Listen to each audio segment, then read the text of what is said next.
I vënë me shpatulla pas morit, prej publikimit të pamjeve që tregonin qarta se kush i kishte bërë vrasjet, kryeministri Berisha u hodh menjëherë në konsul.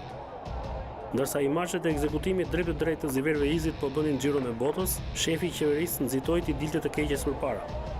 Kryeministri nuk mund të pranonte faktin se ishte pikërisht ai përgjegjësi për katër të vrarë të 20 janarit. Në këto kushte, ai u hodh në sulm për t'i lënë fajin pikërisht atij që i solli njerëzit para selisë kryeministrisë, Edi Ramës dhe lejtnantëve të tij, ish ministra të kohës komunizmit. E ftoj zotin Rama të mos provokoj popullin shqiptar, të mos provokoj shoqërinë shqiptare, të mos provokoj ata të cilët kanë votu të lirë, se do të bjerë vështirësi të mëdha.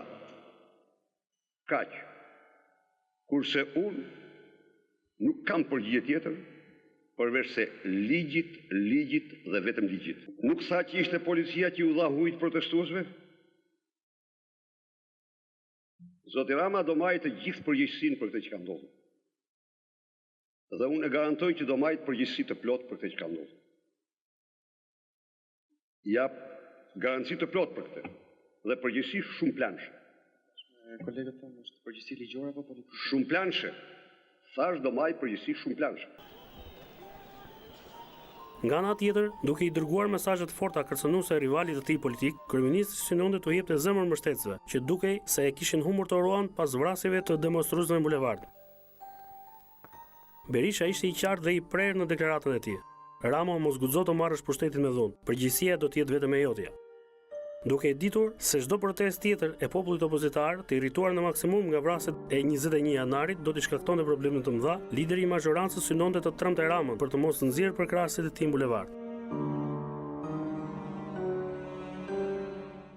Ai që mendon se mund vinë pushtet me dhunë, mund të marrë çdo gjë tjetër përveç pushtetit. Pushtetin me dhunë s'mund ta marrë kurrë askëkush në këtë vend. Një vend antar i NATO-s, një vend i lirë, një vend me institucione demokratike, nuk ka forcë në botë që të mund të kurbon vullnetin e lirë të shqiptarëve. Një ditë pas ngjarjeve tragjike, Berisha shënjoi si objektiv të sulmit të tij për organizimin e një puçi të paqen treshen Rama, Gjenushi, Ruçi. Akuzat tashmë ishin konkrete për një skenar B, të organizuar, drejtuar dhe financuar nga opozita për të marrë pushtetin me dhunë. Akuza këto që në fakt as shefi i qeverisë vet nuk i besonte se ishin reale. Por tashmë ai kishte një hall të madh mbi vete. Duhej të largonte vëmendjen nga katër të vrarët e gardistëve të tij. Të njëjtën akuzë ndaj drejtuesve të opozitës bëri vetëm disa orë pas ngjarjeve në bulevard dhe ministri i Brendshëm Lulzim Basha. Jam sot këtu për t'i thënë Edvin Kristaq Ramës, Gamos Ruçit, Skënder Gjinushit, autor të vërtet të krimit të shëmtuar të djeshëm, se akti juaj antikushtetues ka vetëm emrin tuaj dhe për këtë ju do të përballeni me të gjitha pasojat e tij. Edvin Kristaq Rama, skenari puçist i djeshëm, sulmi për të pushtuar kryeministrinë, u projektua, u organizua, u drejtua, u pagua vetëm nga ti dhe 2 lejtnant e tu, ish ministrat e diktaturës, Ruçi dhe Gjinushi. Je ti, Zoti Rama, që je vërsulur, i tërbuar, pas karrigës së pushtetit, për të pushtuar kryeministrinë dhe ke drejtuar dje të gjithë sulmin nga lokalet e Fidelit ka shrigodimës së kryeministrisë. Je ti, Zoti Rama, drejtuesi i dhunës antikushtetuese, që 10 ditë më parë, me çakallin tënd të sigurimit të shtetit, montove video për të implikuar dhe akuzuar kryeministrin e vendit. Je ti, Edvin Kristaq Rama, që drejtove dje të gjithë aktin sulmi kundër kryeministrisë. Burimi i cilit ju referohen janë organizatorët drejtuesit e tentativës për të marrë me dhunë institucionet kushtetuese. Unë ja lë ndërgjegjes çdo qytetari shqiptar, si ndërgjegjes të çdo gazetari të gjykojë se sa të besueshëm janë këta individ që projektuan, organizuan dhe drejtuan këtë akt pa shembullt në hapësirën euroatlantike të tentativës për të marrë pushtetin me dhunë. Edhe një herë garantoj qytetarët se policia e shtetit do të jetë në krye të detyrës. Do të mbrojë rendin, sigurinë publike, qetësinë publike, institucionet dhe shtetin ligjor. Ndërsa Berisha po mundoi të shkaktonte sa më shumë zhurmë për të shpëtuar problemin kryesor, vrasjes së demonstruesve të pafajshëm, Rama i bindur se kishte kapur kundërshtarin me presh në duar, i u drejtua organit e hetimit për të arrestuar vrasit. Thirrja publike e Ramës mes natën e 20 janarit ishte mëse e drejt për drejt. Ai kërkonte nga prokuroria të vepronte menjëherë, pa u lënë mundësi autorëve të fshinin provat e krimit nga vendi i ngjarjes. U je zonja Ina Rama. I pe pamjet e vrasjeve që lemerisin Shqipërinë mes natë dhe do lemerisin botën nesër mëngjes, e pe si vriten si kuajt në filmat e shekullit të shkuar qytetarët pafajshëm të këtij vendi, të vendit tim, të vendit tënd, të vendit ton, të vendit tënd, zonja prokurore e përgjithshme, në mes të Europës, nga ministra të korruptuar dhe drejtues forcash të armatosura që s'kan asnjë lidhje me Europën, ku protesta shumë më jo paqësore kanë tundur Romën, Londrën apo Athinën vetëm në muajt e fundit, pa asnjë nën s'ka qarë në një fëmijë demonstrues. I bindur tashmë se kryeministri dhe ministri i brendshëm ishin kapur gafil dhe nuk ishin nga t'ia mbanin, Rama kërkoi nga organi i akuzës që hetimi të shtrihej deri lart në kupolën e ekzekutivit. Edhe vetë Rama e dinte mirë se ishte duke kërkuar shumë për prokurorëve, por duke ushtruar presion mbështetur mbi pamjet filmike që tregonin qartë çfarë kishte ndodhur, shefi i opozitës shpresonte të paktën në arrestimin e ekzekutorëve të vrasjeve. Zonja prokurore e përgjithshme, unë e akuzoj Sali Berishën si orkestruesin politik të kësaj kasaphane. Po tani, pas provave, fakteve, grup fakteve, që sapo pam, po që dhe disponojmë nga kjo ditë tragjike, unë akuzoj Lulzim Bashën si njeriu që duhet përgjigjet përpara ligjit për shpërdorim detyre me pasojë vrasjen e 3 njerëzve dhe ju kërkoj ta ndaloni menjëherë sot, tani, këtë vëmje shoqërisht të rrezikshme.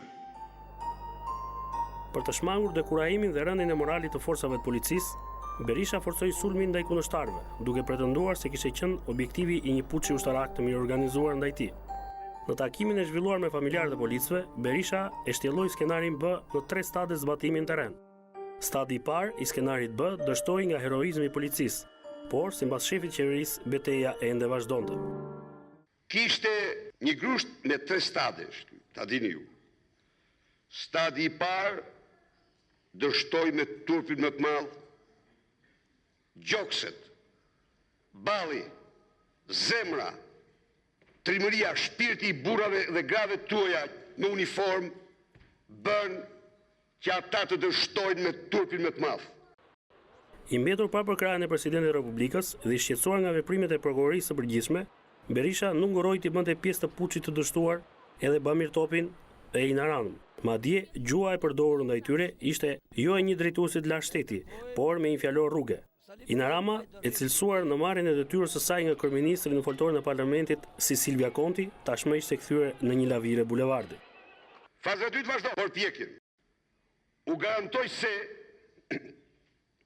ata që flasin për ngjarje bulevardi nuk janë gjatë tjetër veç se, më falni për shprehjen, hora dhe lavire bulevardi. Tregojnë se janë hjenat e prapaskenës së puçit të ulët, për të cilin duhet merreshin jetët e burrave, vëllezërve, fëmijëve tuaj. Ata të cilët mendojnë se në strofullën ku janë, do mund të vazhdojnë të vrimtari, i garantoj se i pret ai fund që i meritojnë. Ndërsa kreu i Partisë Socialiste Edi Rama u drejtoi ndërkombëtarëve për ndihmë dhe mbështetje, Berisha sulmoi prokurorin e përgjithshme se po flirtonte me shefin e opozitës. Rama në apelin drejtuar Komunitetit Ndërkombëtar kërkonte drejtësi dhe respektim të drejtave të njeriut, ndërsa Berisha në mesazhin drejtuar kryeprokurorës e paralajmëronte se nëse guxonte të shkonte më tej, do të kishte pasoja.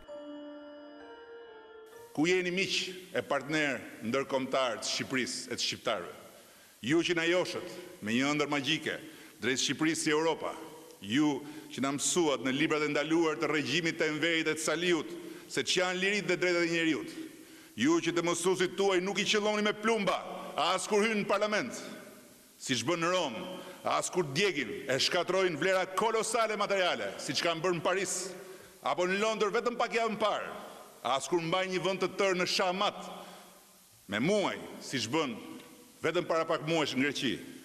Shpresoj që nesër ju të zgjoni të qetë dhe të shqetësoheni seriozisht para pamjeve të tmerrshme që provuan me zë e me figurë se kush e ktheu demonstratën e sotme në një manifestim të dhunshëm.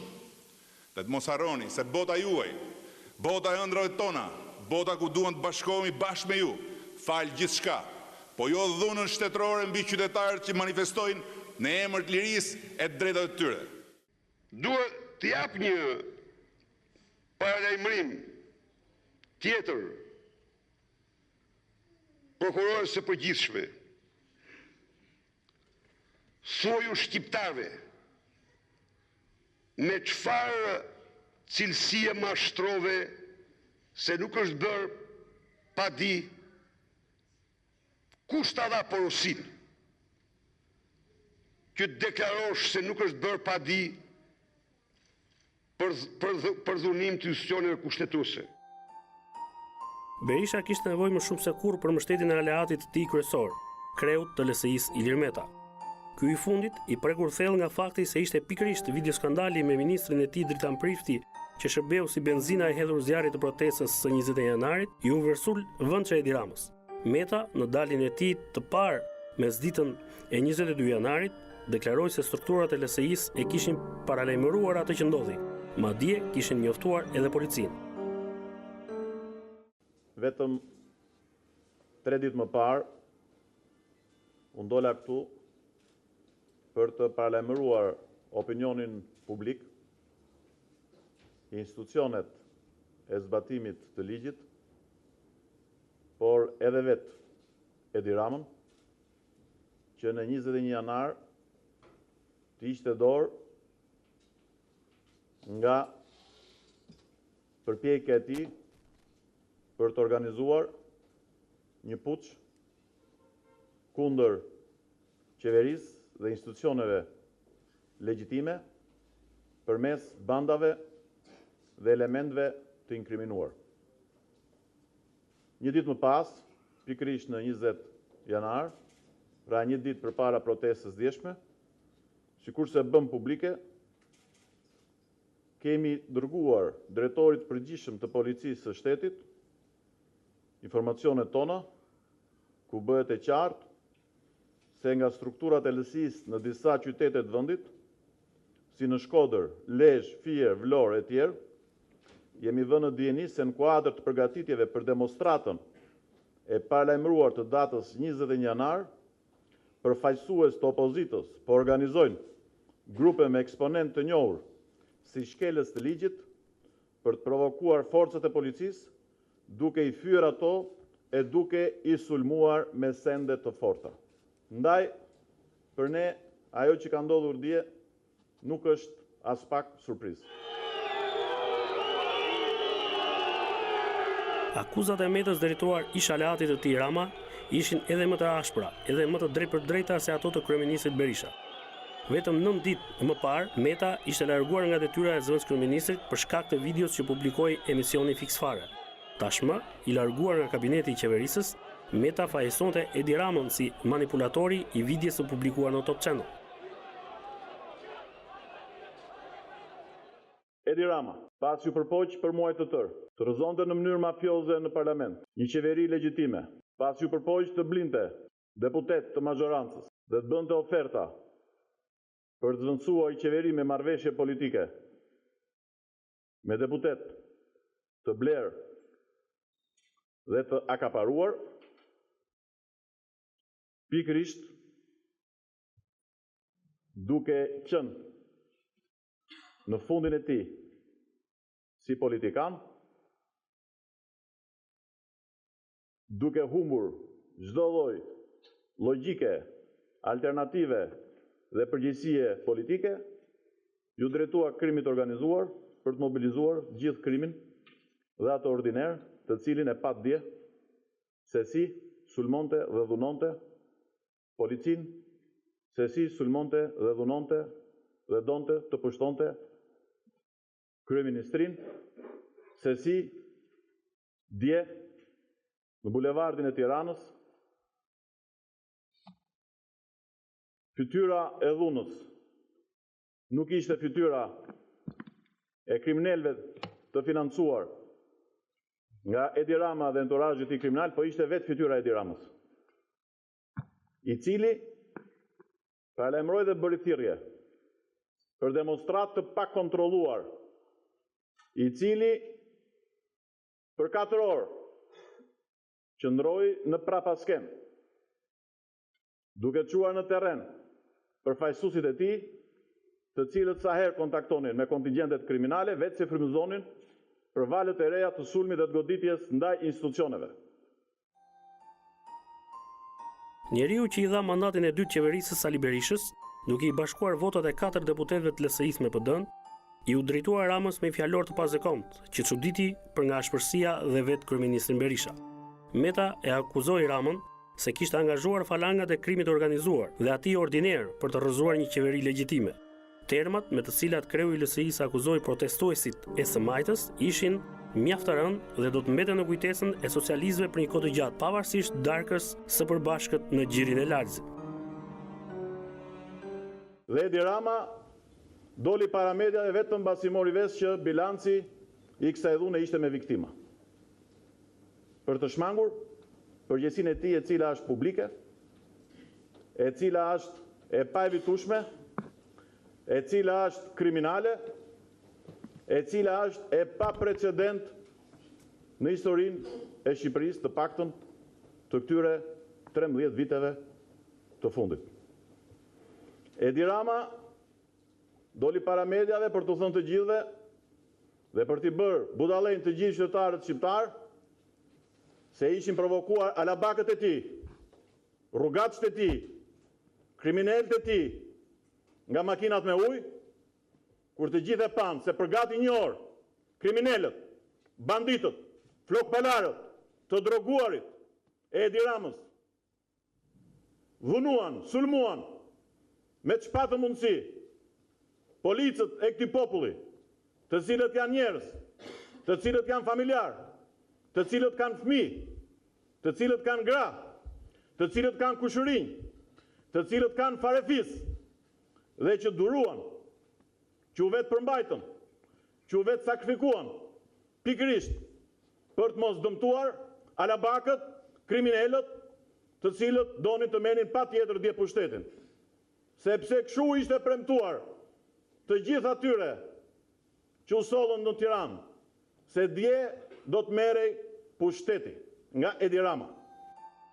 Lideri i mazhorancës në një takim me drejtuesin më të lartë të policisë së shtetit dhe gardës së Republikës, u kërkoi atyre që të shtypnin kokën çdo puçi dhe puçisti që do tentonte rrëzimin e qeverisë. Ndërsa aleati i tij kryesor, Ilir Meta, i kërkoi drejtuesit të opozitës të hiqte dorë nga shantazhet drejtuar institucioneve shtetërore. Sërish kam të dhëna se puçistët kanë vetëm një vullnet, të vazhdojnë puçin. Kjo është mbi bazën e dhënave shumë të qarta, shumë të sakta. Por nga ana tjetër u garantoj, duke qenë ju gjithë ditën në detyrat që keni, ekzistojnë të gjitha potencialet tjera,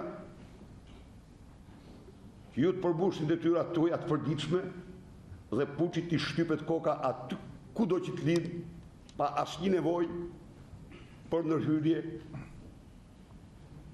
më të shumta se sa ato të linjës parë që mbrojtën kryeministrin me 21 dhe që do mbrojnë çdo institucion në çdo kohë.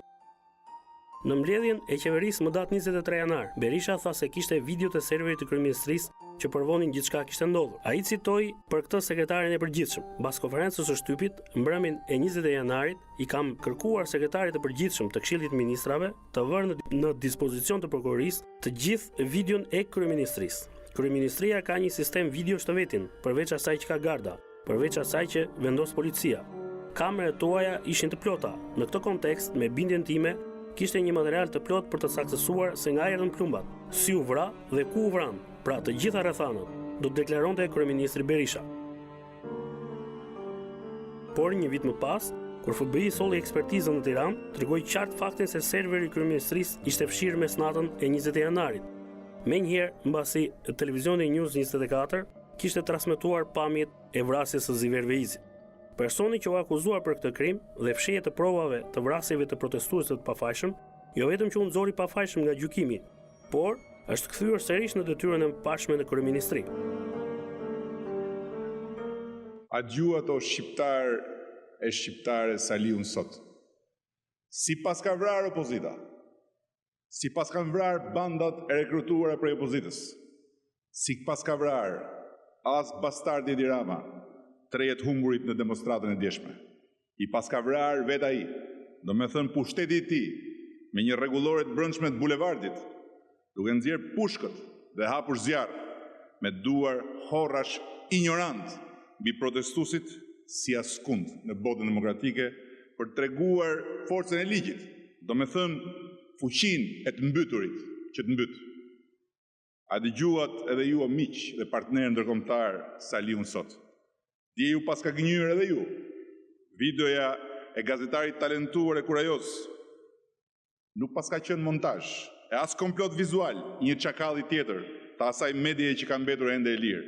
Pas ka qenë e vërtet. Të vrarët i pas kanë kputur për tokë jo pistoletat e shkrepura nga afër, prej killerash të paguar prej opozitës, po shkrepjet makabër prej llogoreve të një pushteti dalmëndsh. Ende mendoni se nuk ka dalmëndsh? Nga djegjër sot, vazhdon skenari B i puçit. Por, është më i trisht, më i njerë, më i pafat, më i dështuar se sa skenari A. Në skenarin A, puçistët ishin të mirë përgatitur, ishin të armatosur, të droguar, të stërvitur dhe me besim të plot se do të pushtonin institucionet dhe se do të mirrin pushtetin që nuk ja u dha populli. Kurse këto janë përplitjet e turpshme. Ndaj dhe unë do të informoj. Mbështetur mbi pamjet filmike dhe provat në vendin e ngjarjes, prokuroria i kishte çuar drejtorit të përgjithshëm të policisë së shtetit Hysni Burgaj 6 urdhër arresti që përfshinin zinxhirin komandues të gardës që nga komandanti e deri tek qici i dyshuar për vrasjen. Por urdhër arrestet e dërguar mëngjesin e 22 janarit nuk u ekzekutuan nga drejtori i përgjithshëm i policisë së shtetit. Burgaj refuzoi të ekzekutonte urdhër arresti lëshuar nga prokuroria, edhe pse organi kompetent që vendos për ligjshmërinë e tyre ose pa ligjshmërinë është vetëm gjykata. Komandantët e gardës do të jetë disponibil 24 orë mbi 24 orë, por në kushtet e vazhdimit të puçit. Nuk mund të pranoj që kjo të bëhet në shërbim të tij. Të arrestimi, kam thënë. Kurse ndjekja e tyre e lirë pa asnjë kufizim. Vendosja të gjitha masave mbi bazën e një hetimi të ndershëm dhe serioz ndaj tyre pa asnjë diskutim. Faza 2 e grushtit shtetit ishin lëshimi i urdhrave të komandës, të arrestit për të gjithë zinxhirin e komandës së gardës. Dhe ministrit ju tha, rregullo letrat tua, që të bësh dënim kolektiv për të çliruar kraht bandave që të sulmojnë dhe njëherë kryeministrinë, Kjo pastaj tregon se je pjesë e një skenari. Kryeprokurorja Ina Rama u detyrua t'ia bëjë më të lehtë, duke i thënë se ata thjesht do merren në pyetje dhe mund të lihen të lirë, por asgjë nuk funksionoi. Rezistenca e kryeministrit për të mos dorëzuar gardisët vazhdoi dhe mbas ditën e 22 janarit në komunikimin mes prokurorisë dhe drejtorisë së përgjithshme të policisë. Më në fund, drejtori i përgjithshëm i policisë së shtetit, Hysnik Burgaj, kishte gjetur zgjidhjen. Urdhër arrestet kishin lapsuset papranueshme në hartimin e tyre. Ky motiv, në dukje qesherak, u përdor zyrtarisht për të penguar ekzekutimin e urdhër arrestit për 6 drejtuesit e lartë të Gardës së Republikës. Dje mas dite, zonja Ina Rama merr në telefon drejtorin e përgjithshëm të policisë së shtetit, i cili më kishte informuar se në ato urdhër arresti që kishte lëshuar për të gjithë zinxhirin komandues të Gardës, kishte gabime teknike të papranueshme në formulimin. Lapsus, po. Dhe ky i thot, zoti Burgaj, i thot zonjë, i kërkon me insistim pse nuk ekzekuton mandatit, dhe zonjë thot, ti edhe mi ke pru me lapsus këto. Pas që ashtu shjallë, thot, rregullo lapsuset që ke njërë, pas taj të ashtu, dhe jam mbyll telefonin.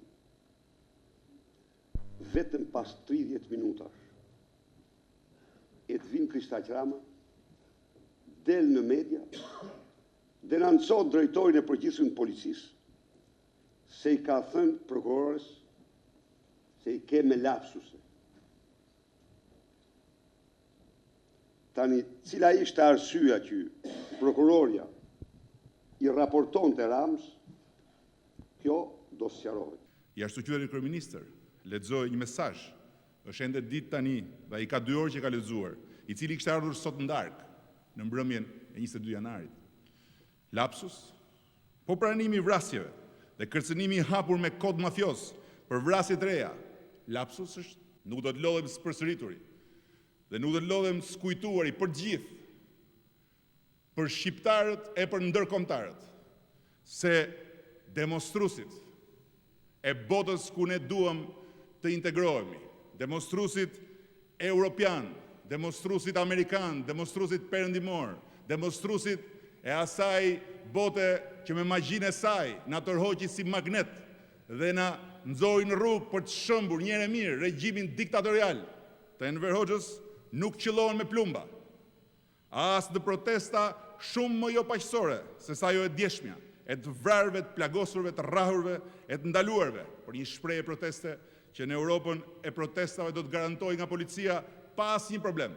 Për ta mbajtur larg Gardës së Republikës prokurorin, kryeministri dhe aleati i tij kryesor, Ilir Meta, i bën thirrje publikisht Ina Ramës për hetime të paanshme, por nga ana tjetër ata dërgonin mesazhe të koduara që organi i hetimit jo vetëm të qëndronte larg zinxhirit komandues të Gardës, por të nisë urgjentisht hetimet ndaj Edi Ramës si përgjegjësi kryesor për viktimat e 21 janarit.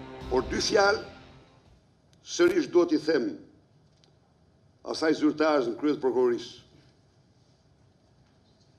E ftoj të vazhdoj hetimin. Por se çfarë u thot shqiptarëve ajo, kur i gënjen publikisht se nuk ka padi për ata që vunë zjarrin, që organizuar vënje zjarrit, ajo qoftë.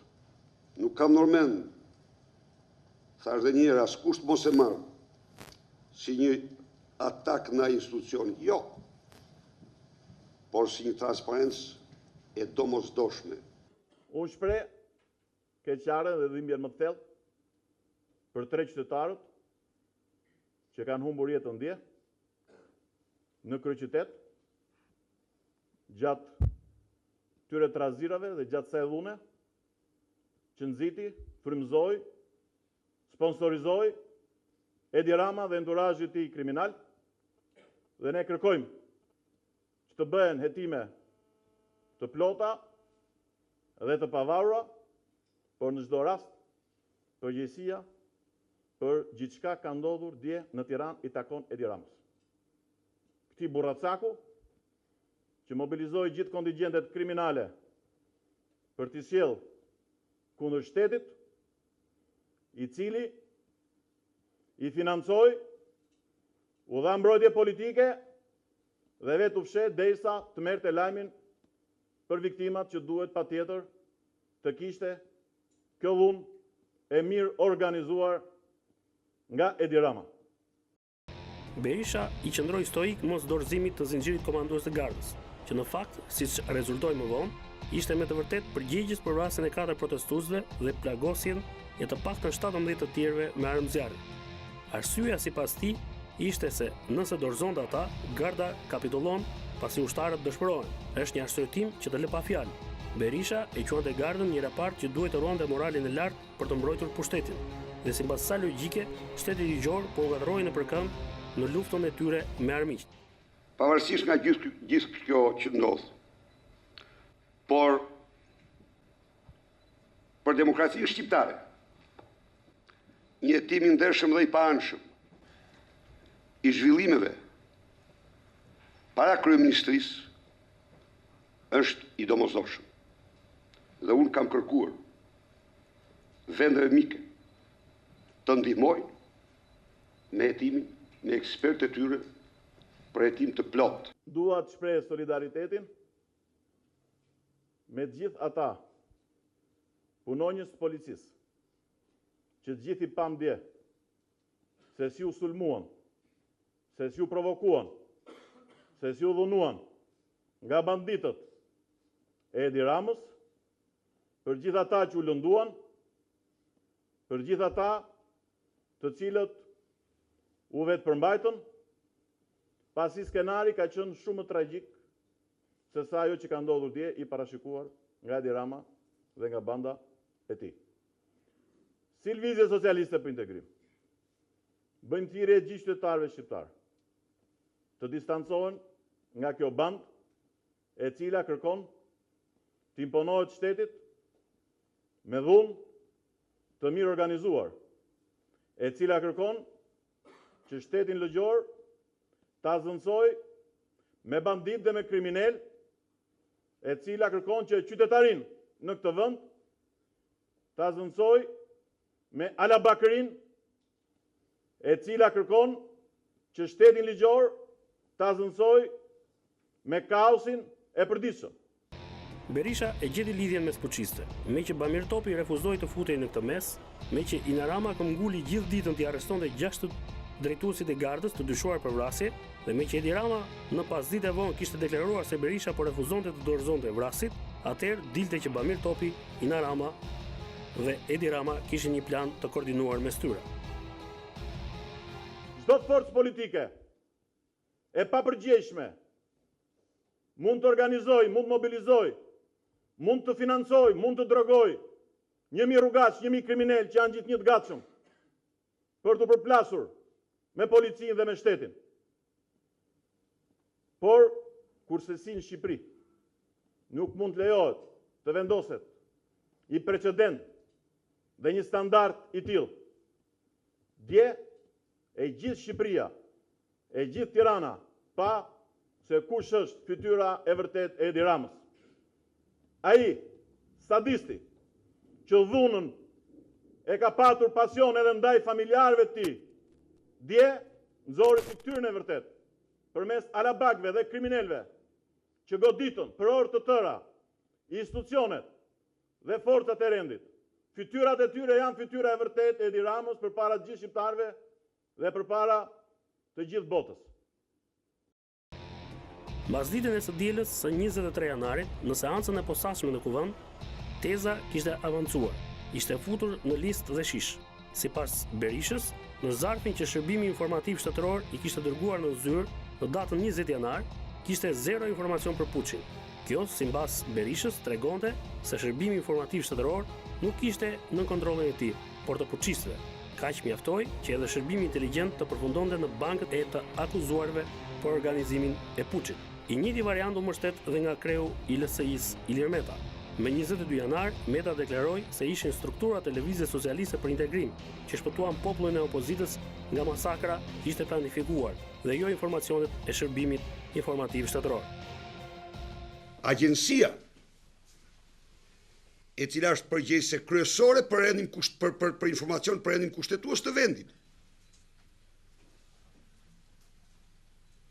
në cilën takspaguesi shqiptar paguaj 1000 burra dhe gra.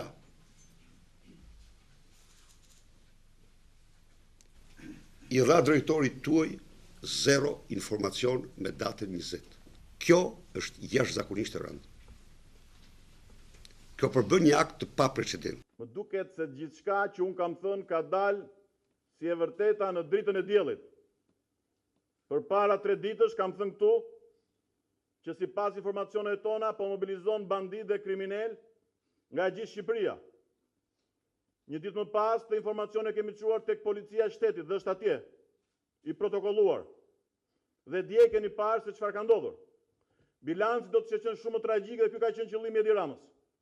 Por për fat mirë, policia është vetë sakrifikuar, është vetë përmbajtur, duke patur dhe ajo një bilanc shumë të dhimbshëm, gati 20 polic të plagosur dhe të dëmtuar nga Edi Rama, dhe pavarësisht nga gjithë kjo fatkeqësi që ka ndodhur, për cilën shprehim dhimbje, shprehim dhe ngushëllime ndaj familjeve të viktimave, absolutisht që përgjegjësi kryesor për gjithçka është Edi Rama dhe do jetë Edi Rama. Pavarësisht asaj që ndodhte, lideri i opozitës synonte të përfshinte faktorin ndërkombëtar në bllokun kundër dhunës ekstreme ushtruar nga trupët e gardës. Ai kërkonte që në Shqipëri të ndigjeshin të njëjtat standarde si në çdo vend të Bashkimit Evropian. Por Berisha kishte tjetër plan në mendje. Për të paralizuar hetimin e prokurorisë, ai ngriti në mënyrë urgjente një grup hetimor parlamentar, duke dubluar kompetencat e prokurorisë. Demonstruesit evropian nuk vriten as kur hynë në parlament, si që bënë në Rom, as kur djegin e shkatrojnë vlera kolosale materiale, si që kanë bërë në Paris apo në Londër, vetëm pak javë më parë, as kur mbajnë një vend të tërë në Shahmat, si që bënë deri para pak muesh në Greqi. Demonstruesit evropian respektohen dhe garantohen edhe pse protestojnë shumë më jo paqësisht se sa demonstruesit e djeshëm, të cilët të gjithi patë, të gjithi panë, të kputeshin për tokë, ndërkohë që ishin në vend, pa asgjë në dorë, të kputeshin për tokë, si të ishin qenë rrugësh jo bi nënash. Do krijoj komision hetimor parlamentar për puçin, unë do t'i them atij në mënyrë përfundimtare. Këtë mesazh unë ju kam përcjell edhe qeverive të vendeve partnere. Se në një rast të dytë, do ta garantoj se kur më s'do mund ta mendoj. Kjo është vendimi im përfundimtar.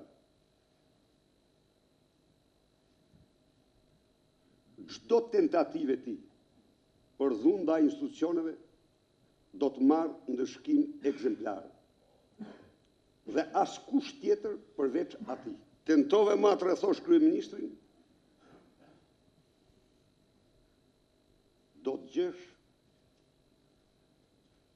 vetëm atë që meriton banditi që të rrethon. E bëre një herë se je ky që je, e bëre për shdyti, do të kesh përgjigjen në totale që mund të tipet. Asnjë institucion do ketë 0 tolerancë ndaj prekjes së çdo institucioni. Toleranca do të jetë 0. Para deputetëve, Berisha shpjegoi qartë edhe skenarin, por edhe pse komisioni u ngrit dhe pse u bë kujdes të gjendeshin deputet që nuk prishnin punë, tani kur kanë kaluar më shumë se 2 vite nga ngritja e këtij komisioni hetimor, nuk ka asnjë lloj raporti përfundimtar. Ky komision thjesht është zvarritur duke zgjatur afatin për të mbajtur nën presion procesin gjyqësor. E vetmja e mirë që solli ky komision ishte fakti që kryetari i tij Eduard Halimi brenda pak muajsh u shpërblye me detyrën e ministrit të drejtësisë. Unë do t'u lexoj vetëm një segment të urdhrit që ipi nga ndërtesa Karshi Meje, atyre që thyrën portën e kryeministrisë. Sulm, ecni, futuni brenda, mas ju porta. Mos kini frikë, mos u tremni nga krismat sepse janë fishek manovre. Ecni, përpara, ç'është organizimi keq. Mos u tërhiqni. Ecni përpara, hyni brenda, mos u tremni. Ndërsa tjetri, i cili ishte vetë shpallur general, pyeste, tu çojmë kallasht se porta u hap. Tu çojmë kallasht, merrte, ky është vetëm një segment i atij organizimi. Argumentet pse Berisha nuk dorëzonte gardisët tani ishin të ndryshme nga një ditë më parë. Me 22 janar, argumenti ishte demoralizimi i zinxhirit komandues të gardës. Me 23 janar, bënte thirrje të merrej filmimi i serverit të kryeministrisë që vetë kishte fshirë qysh në mesnatën e 21 janarit. Dhe me 24 janar, thoshte ata nuk kanë prova dhe prova të vetme kanë rregullorën e gardës që lë përgjegjësitë tek zinxhiri komandues. Ishte duke sulmuar skenarin B të puçit, që sipas tij lidhej me marrjen e pushtetit përmes gjyqësorit dhe prokurorisë. Skenari A ishte në marrjen e pushtetit përmes armëve dhe tashmë ai kishte dështuar. Siç e tha dhe vetë në parlament dhe para policëve, në raste të tilla nuk ka rëndësi sa vritet.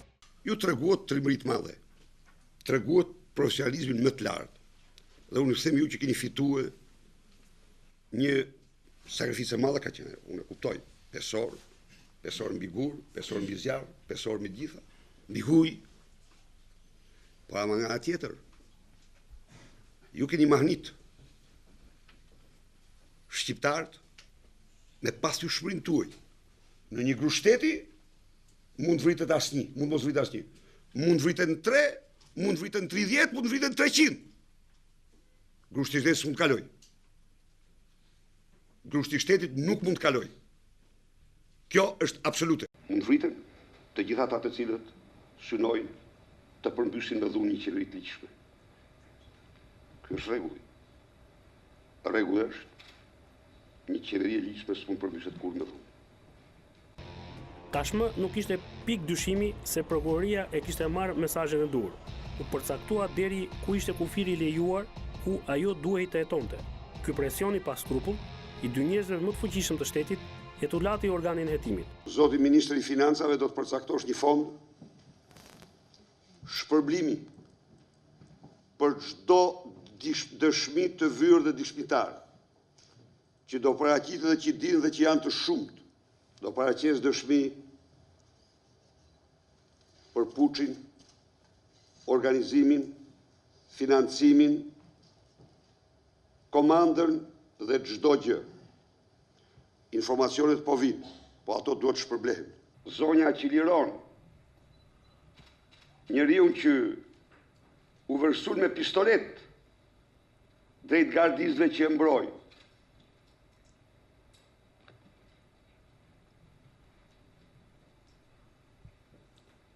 Do të ketë qartë se ka hyrë në ujëra shumë të gabuara, se nuk është ky zbatimi i ligjit. Edi Rama të heqë dorë nga përpjekjet e tij për të përfshirë në komplotin e tij kundër institucioneve dhe për dekurajimin e institucioneve përfaqësues të institucioneve pavarura. E dyta, prokuroria të bëjë hetimet në mënyrë të pavarur dhe në mënyrë të plotë. E treta, cili do që do tjetë rezultati i prokurorisë, kjo është i çështja e saj, dhe të respektohet ligji, përgjegjësia politike, dhe vetëm politike, për gjithë atë bilanc tragjik i takon Edi Ramës.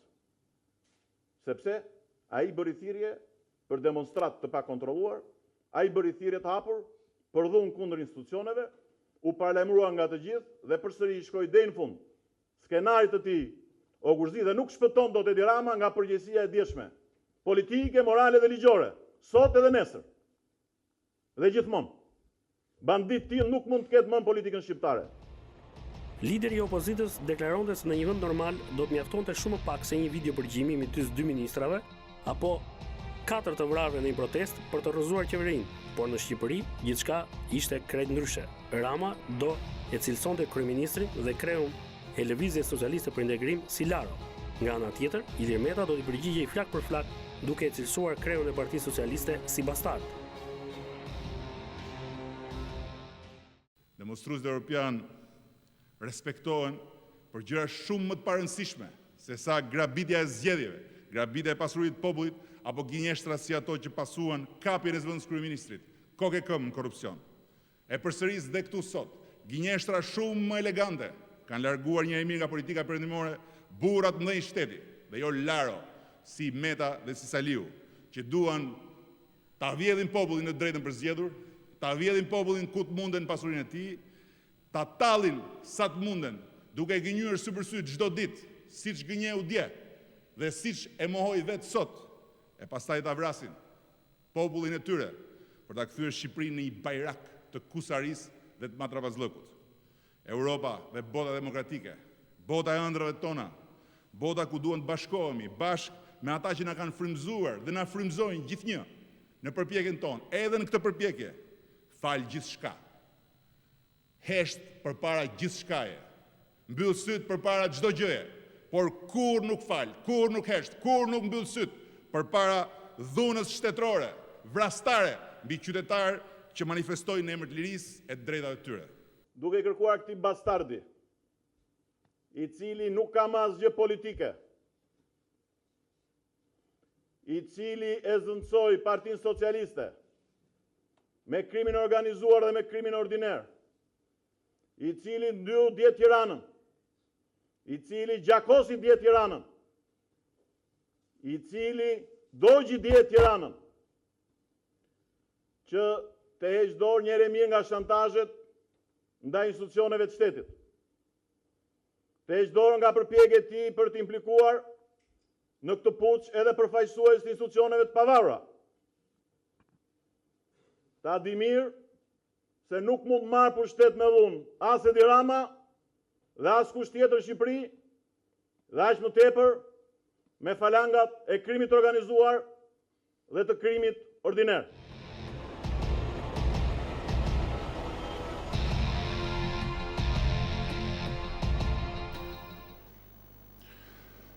Shumë dashur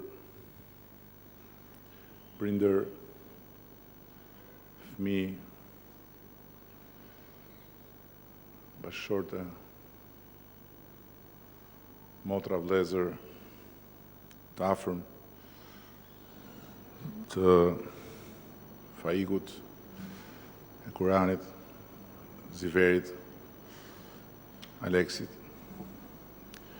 Kjo ditë, kjo datë, prania juaj këtu, mjaftojnë dhe tepërojnë të vetme si akti më ulëritë, si akuzës ndaj sistemit korruptuar të drejtësisë në Shqipëri. Çdo njëri nga anëtarët e gjykatës lartë që qysh prej vitit 2013 mban të varrosur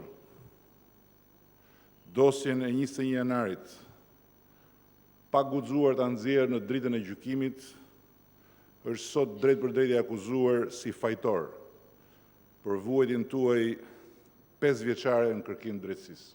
Kanë kaluar 5 vite nga kjo datë dhe krimi shëmtuar rëndon mbi Edvin Kristaq Ramën dhe suitën e tij. Shfrytëzoj këtë rast për të denuar edhe një herë përpjekjen e tyre puçiste dhe për të thënë se kur ndonjëherë institucionet demokratike nuk mund të pushtohen me dhunë. Kjo është një histori e hetuar totalisht keq, e hetuar qëllimisht keq, e gjykuar qëllimisht keq, sepse hetimi nuk mund të fillojë kurrë nga pushkatarët.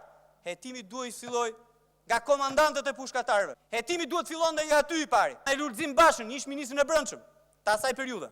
Prandaj nuk ka drejtësi sot në këtë vend për 21 janarin. Ishte kryeministri që vure nën thundër presidenti e Republikës, prokurorin e përgjithshëm, KLD-n, gjykatën e lartë, gjykatën e apelit, të gjitha gjykatat, njëra pas tjetrës. Ju keni vrarë me dashje Sali Berisha dhe Lulzim Basha kanë vrarë me dashje 21 janar.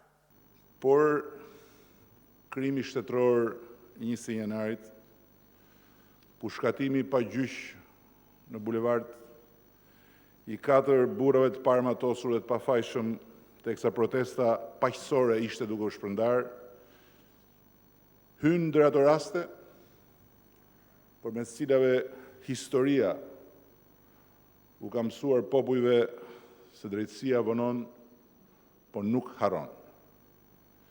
Mund varroset dosja në Varrezën, ku gjykata e lartë e ka zakon të vjetër të mbuloj me dheun e frikës së antarëve të saj, patatet e nxehta që përvlojnë duart e gjykatësve të tmerruar nga hija e tyre. Por nuk mundet dot kur të tretet njësoj si trupat e 4 të vrarëve, nevoja therse e drejtësisë për 21 janarin. Kur? Një ditë ose një tjetër, drejtësia do të bëjë drejtësi. Edhe për vrasësit, edhe për rivrasësit. Edhe për ata që urdhëruan dhe vranë 4 njerëz nga dritaret dhe nga taraca e kësaj godine me plumba luftarak mbi popullin e pafajshëm, po dhe për ata që shpikën në sallat e gjyqeve makabritetin e vrasjes si gabim teknik dhe rivran të vrarët dhe të gjallët me çekiçin e pushtetit gjyqësor.